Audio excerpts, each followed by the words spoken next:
Lost on the High Seas, a serialized gay romance taking place aboard the ocean liner, the Majestic Star. Follow along as I bring everyone on an epic Southern Sea adventure with love, laughter, and possible destruction. Penned by Riley Mason, narrated by me, Brian Shepard.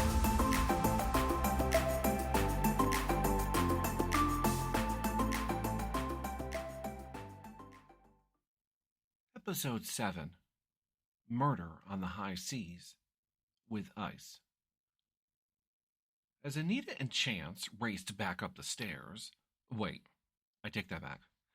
Slowing up the stairs, as Chance noticed Anita trying desperately to keep up. "You go ahead. Save yourself, dear." "And what am I saving myself from? No one's dying, Anita." Thinking the only reason she kept him talking is just to catch her breath. That was until they both could hear what sounded like a gunshot, followed by the sound of someone opening the door to the stairwell where they just came from. Anita, worried and looking like she's seen a ghost, looked at Chance, as Chance just rolled his eyes as he was not surprised this would happen to him. It seems every time he's on one of these boats, something goes wrong. At this point, they were between decks. To get back, they would have to climb 2 more flights. Yet they might not make it, as the person below was slowly walking up. Anita coughed. Chance giving her a side look, like, "Are you crazy?" Then noticed that the mysterious person stopped. Silence was all you could hear, besides the vibrations from the engines humming along. Anita then motioned Chance to move along as she started to advance up the stairs. They would have to exit on deck C, make a left, and continue down the corridor to the main staircase. Just before exiting, another gunshot was heard going off. This had the mystery person moving up the stairs faster, which then had Chance and Anita not wanting to find out who this was, pushing open the door and proceeding to run down the hallway. Well, trying to anyways. As Anita turned around, she could see that it was Doobie that came out of the stairwell. Of course, this had the gears in her head turning. Ben was busy making his rounds, speaking with each department head and occasional passenger who had questions or simply was lost and needed a little point in the right direction. Deck C, bow, consisted of more crew cabins, crew mess, machinery room, and security chief's office, where Ben was just walking out of, and as he came around the corner, he almost took out Anita. Both her and Chance were not even paying attention to where they were going, more concerned with where Sophia's assistant went off to.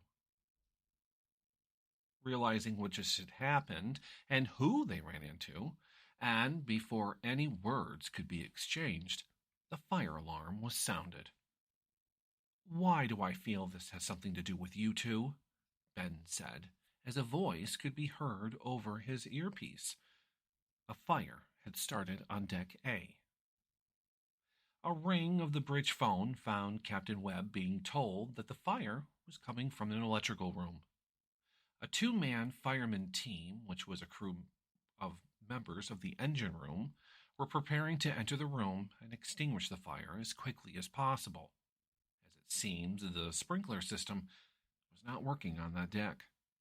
Chief Wilton has already cut the power to that room and informed Joey that smoke was reported on upper decks as it was traveling through the air duct. Another thing to contend with, and it happens to be the second on the worst things to happen while at sea, fire, which had Joey very concerned. A fire, if not contained, could spread through the ship like a California wildfire, causing death and destruction in its path. Like Eric's ship, the Star was equipped with fire doors, which could contain a fire had it happened below Deck A, protecting other crucial areas, including the boiler and engine room. Over the sounds of the alarm, Chance could hear Joey's voice, instructing repair crews to deck A and for passengers to remain calm, as it was just a minor malfunction. Yet, that's not what Ben heard. Ben, Anita and I saw Sophia Patel go into a room down across from the stairwell. That's right. And then her assistant was the one coming up the stairs after we heard gunshots. Gunshots? Yes, I believe there were two. Ben was quick to turn around and head back to the security office as this would need to be investigated, and Ben would need to inform Joey. As Anita and Chance were being questioned, it was no surprise that Joey showed up to see how Chance was doing. Of course, Chance was worried and concerned, yet being held in Joey's arms made his worries seem to vanish. The fire is out and the crew are assessing the damage, Joey assured him as Chance just stood there in Joey's embrace. Captain, I've sent a steward to Miss Patel's room. However, she did not answer, and when they entered, she was not there. Ben cut in as he received the news over his earpiece, which now it seemed that the security officer was requesting their presence down on deck A. After both statements were taken, Anita and Chance were told not to say anything, as it would most certainly cause shipwide panic. Joey and Ben made their way down to deck A. You could still see and smell the smoke, and by the looks of the room, the fire was quick to cause so much damage. There was also the discovery of a body. The body, which was badly burned and completely unrecognizable, would be sent to the ship's morgue. The security officer did, however, make it clear it was a woman, as they were clearly wearing a lot of jewelry. Answers. Joey needed answers as to what transpired in this room. A fire, a woman's body, possibly that of Fifi, which Ben would confirm, as the search for Miss Patel would turn up nothing, as both Heather and Barbara both checked in. Ben also goes on to tell Joey what he learned from Chance and Anita. This news did not sit well for Joey, as this puts Chance, someone who he loves, in possible danger. I want everyone to meet me on the bridge. This way we can discuss this further. I have sent the security officer to collect Doobie and bring him in for questioning. Ben, make sure to have Chance and Anita there as well. I would like to hear this from them. With a nod from everyone, each went their own way, stopping to complete tasks or to give them. Ben went in search of Chance and Anita so he could escort them to the bridge, while Chief Wilton set off for the engine room, where he would instruct his men to keep vigilant and to make sure all systems were working properly. A crew had been assigned to inspect and report any damage to adjoining areas from the fire, which meant checking adjoining rooms. Structural damage was also needed to be looked for. Heat from a fire can do more damage than just burn things. It can also weaken a ship's structural integrity. Burton also asked his second-in-command to investigate why the sprinkler system on Deck A did not operate as it should. Normally, meetings do not take place on the bridge.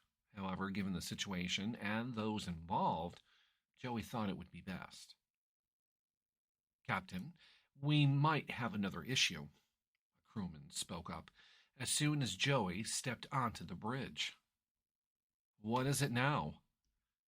We seem to be sailing into an ice floe, which has closed behind us. Walking over to the window and grabbing his binoculars, Joey scanned from port to starboard. The ice was indeed on both sides of the ship. However, there was still some distance between the ship and the ice. Keep an eye on this, as I don't want to get too close. We'll stay on this course for now. We need to come up with a plan if things get a little too icy. Most of the ice Joey saw floating along with the rest seemed small and insignificant, yet deadly all the same. By now, everyone soon started to pile onto the bridge. Joey's office was a room off the bridge. Inside, Ben had Anita and Chance explain what they saw and heard before the fire. Burton went next to give a full report of the fire, damage, and cause. What about the water on the floor? Where did that come from? Joey asked. I am assuming that when one of the guns went off, it shot through the wall and hit a water pipe. It has been sealed off. There was no damage to the hall, Burton replied. Well, that was at least some good news. Security Chief is questioning Doobie about the death of Sophia, so we will have to wait to see what he says. He's to be held until we get back to Doc, if we get back. What do you mean, if? Chance asked nervously. The last thing Chance needed was to worry about Joey and the ship. He's already gone through so much. Nothing to be worried about, babe. We'll be fine, I promise. I believe dinner should be starting soon. I'll catch up with you later. Joey responded by walking over to Chance and kissing him on the temple and whispering, I love you. Whispering it back, Chance and Anita then left the bridge. They decided to go back to their cabins and get ready for dinner. Maybe this would help take things off his mind. Dinner long since over. Shops all closed. The music room now empty and quiet. All that could be heard is the humming of the engines churning away at the southern sea, with the occasional crunching sound. Joey knew that the ice floe continued to flow along both sides of the ship. Sounds normally don't come with feeling. A bang, followed by a jolt like the ship was knocked off its heading, had Joey sitting upright in bed real quick, waking Chance up in the process. What's wrong, babe? Something's wrong. I literally felt it. Getting out of bed, Joey was quick to throw on his uniform as he wanted to know what was happening. Or did he just imagine it as he was tired? Oh, God. Should I be worried? You say not to be worried, yet sometimes I think you're full of seaweed. Seaweed, huh? Laughing, Joey finished buttoning his shirt and threw on his jacket. Babe, you'll know if something's wrong. For now, go back to sleep. I'll be back. Chance, smiling and nodding, laid his head back down on his pillow and closed his eyes. Back to that dream he was having about wanting cows. Joey was beginning to feel like he should just never leave the bridge, as something always went wrong when he was not there. Of course, that theory would be proven right, as the night crew were scrambling to find answers as to just what happened. Calm down, everyone. Back to your stations. Jones, give me an update as to just what happened. Did we hit something? It came out of nowhere. It seems the ship was struck by ice, sir. Bow, port side. Chief Wilton is already on the scene. Are you telling me that we hit an iceberg?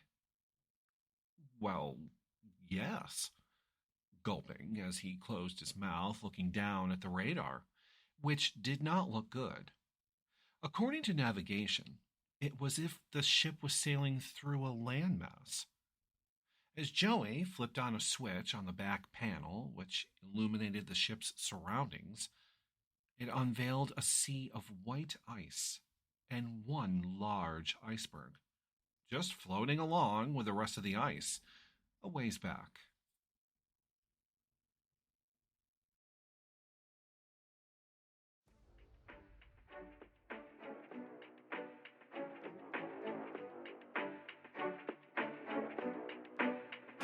Hey everyone, Rylan here. Just a quick reminder that you can find more information about me and the stories I write by going to my Facebook, facebook.com/author.r.mason. From there, you can find updates, follow me on Instagram, talk to me, and more. Thank you for taking the time to listen and for the support. An R. Mason Media Production. Copyright 2022.